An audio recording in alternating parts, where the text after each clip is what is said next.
السلام عليكم، ازيكم يا شباب؟ يا رب تكونوا بخير. اهلا بيكم طبعا في قناتي، قناة كورة. لو انت اول مرة تشوف القناة ما تنساش تشترك فيها.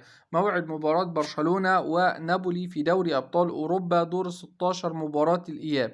معنى كده ان مباراة الذهاب اتلعبت واتعادلت برشلونة مع نابولي بنتيجة 1-1 على ملعب مين؟ على ملعب ديجو ارماندو مارادونا، اللي هو ملعب طبعا مين؟ ملعب نابولي. المرة دي المباراة اتلعب على ملعب برشلونة، ومفيش فرصة طبعا لاعبين برشلونة ان هم يصالحوا جمهور برشلونة الا بانهم يتأهلوا للدور الثمانية.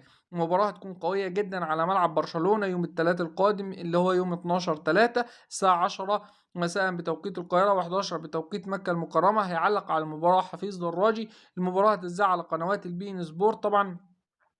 لو انت ما عندكش قنوات البين سبورت، المباراه قلت لك يوم الثلاث. لو انت ما عندكش البين سبورت، فانت عندك اي موقع موجود على جوجل هيشغل المباراه زي يلا شوط لايف كوره. لو انت ما عندكش اي حاجه من الحاجات دي كلها برضو، او مش عارف تشغل المباراه على جوجل، فاخف حاجه هو الفيسبوك. طبعا تقدر تشوفها من خلال البث المباشر بيكون موجود على صفحات الفيسبوك، وده كل ده مجاني تماما ما عدا البين سبورت. طبعا هي ليه مش مجانيه.